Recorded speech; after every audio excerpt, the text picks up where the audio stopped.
change character color based on species for enum change representation. God, my spelling's terrible. Okay. These are all things that I plan on implementing before I clean this up to make sure that it can be sold on the marketplace. Oh, full dice system. Use for combat, skill rolls, loot rolls, etc. Loot.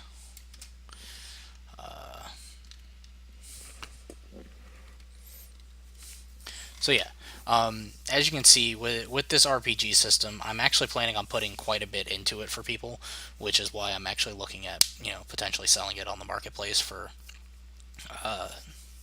people to pick up if they don't want to watch through all the tutorials and stuff like that we've done. They can just go ahead and pick it up. It's going to be probably dirt cheap. But that's kind of the plan right now. And so hopefully we're going to have quite a bit in there for people. Yeah, it's a lot to do, but I think we can definitely get it done. Now I want to go ahead and add in at least a test of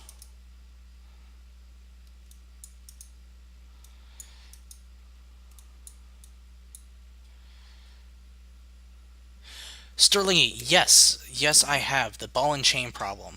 So I don't know if this is going to work, but I'm going to suggest what TJ suggested to me when we talked yesterday.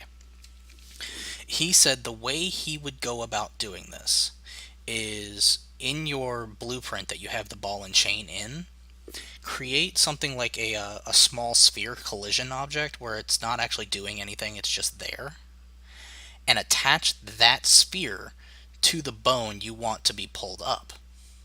Then what you do is you pull up the sphere.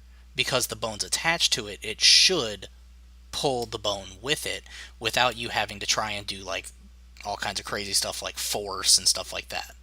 So you attach the sphere object to the blueprint physics, or to your ball and chain physics object, and then pull it up from the sphere instead of from the bones. He said that's how he would do it.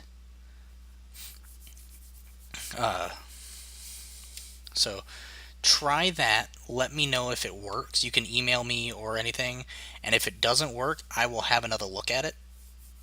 And we can go from there. Yeah, he said that, and I was like, Jesus, why didn't I think of this? I felt like a complete idiot when he was like, this is how I would do it. And just fucking put a little sphere on it and pull it up from there.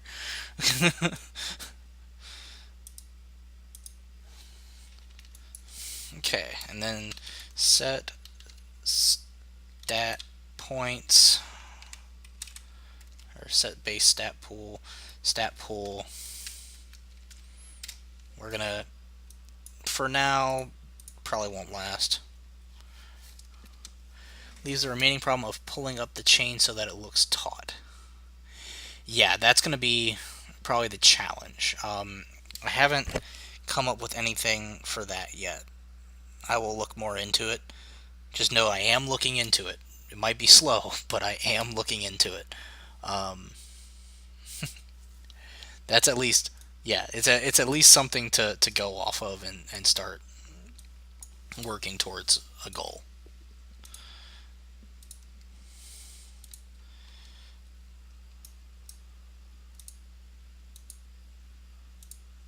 Okay, so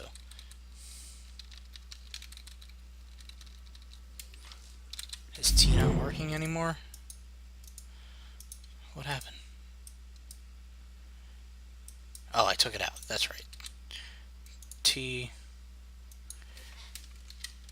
gain XP. We're gonna go with 100. Well, hopefully that'll work out for you. If you come up with something, let me know. I'm interested in seeing where you go with that. 5, 6, 7, 8, 9, 10. Boom.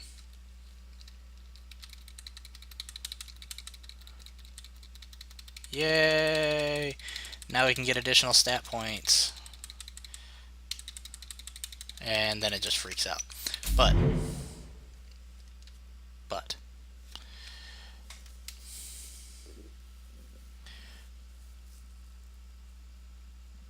that could work. That absolutely could work. And then if you don't need the collision to stay there, you can always either remove collision or just destroy the object, and then when you need them again, just create new collision spheres. Or just leave them there because they're not actually going to cost you anything. So, yeah, I mean, however you want to do it. This is literally the cool thing about collision objects, like collision spheres and all, is they are a cost-free idea, and they are a way to easily test objects without having to worry about it. So, hey, I want to know if it works for you though. If you could, next Wednesday when we meet back up, let me know if it works. Um,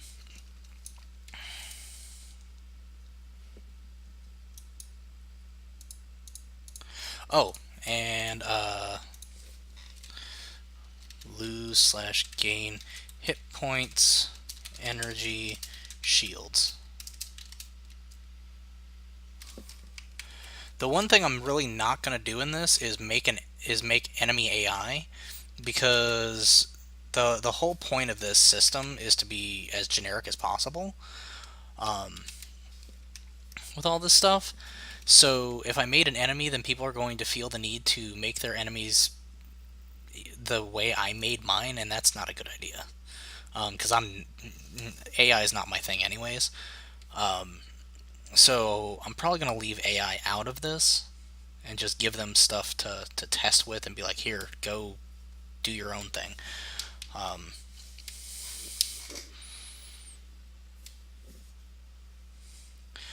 okay, one other question. I added a blocking volume to an object type and then that I created for my NPC, but the area is still considered within the nav volume. I would like it excluded so they walk around it instead of blocked by it. Oh, okay. So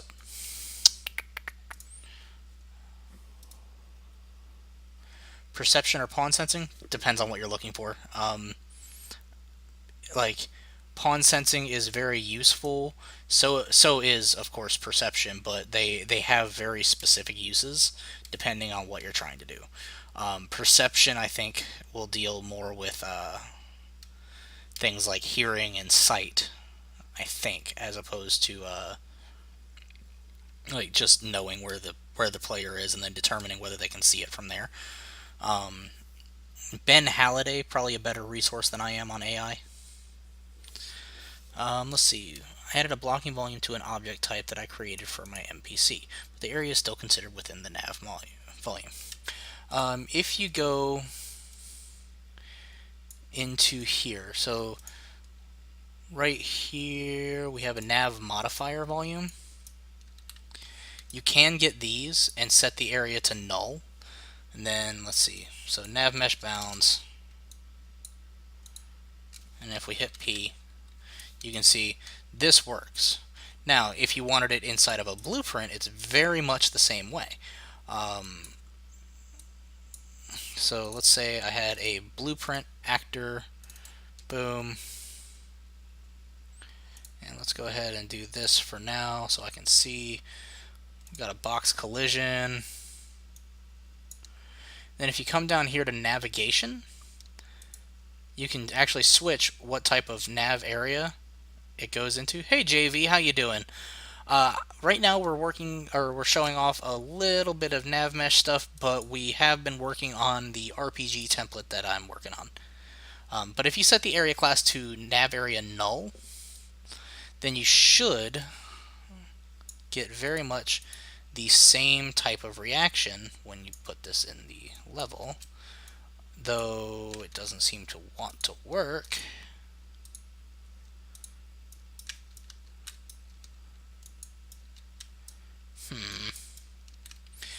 This might have been one of those that was already bugged. I specifically remember something dealing with uh, with components and navigation.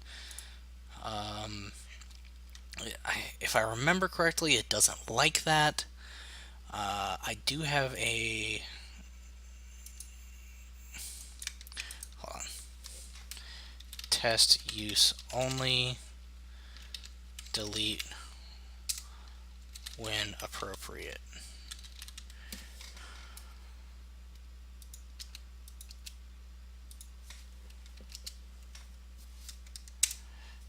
And change this to red. That way it's pretty clear. Let me pull up my... Oh, okay. Well, then I will not worry about pulling up the other one. If that works.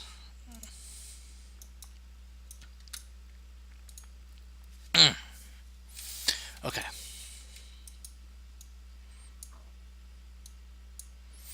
I swear, if Andrew got me sick, I will be very angry. I'll probably be irrationally angry for at least an hour.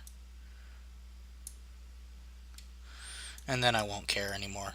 But for at least an hour, I will be irrationally angry.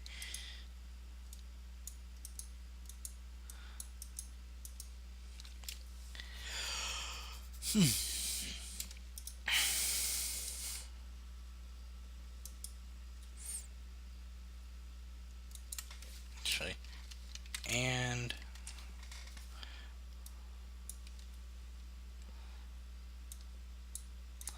level is less than,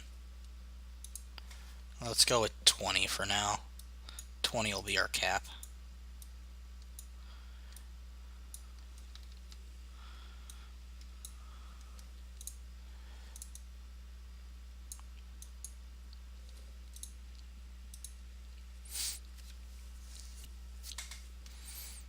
And let's go to stat sheet.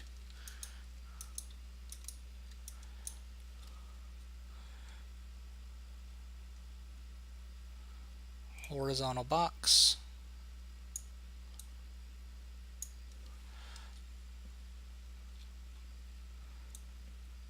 Text. Text. Fill.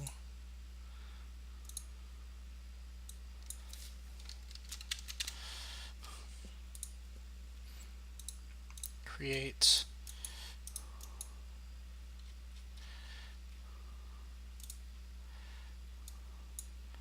Controller. Get level. Boom.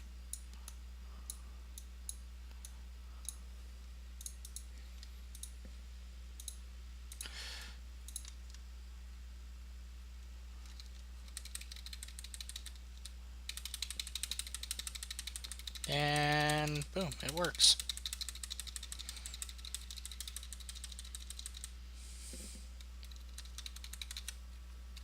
Let's see if it maxes out. Yep.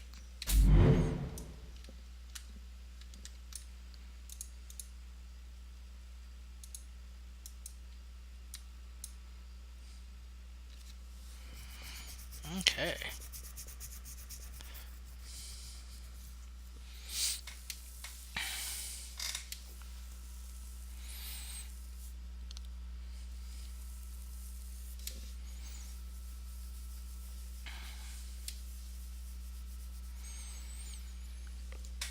Excuse me. Though I suppose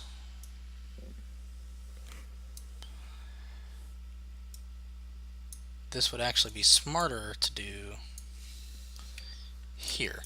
So, and I will explain why here in just a second, once I finish my thought.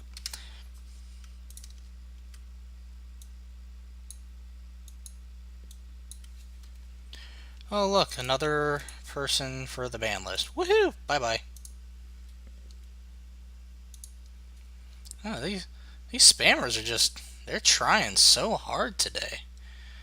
We haven't been trying like this in a while. It makes me feel special.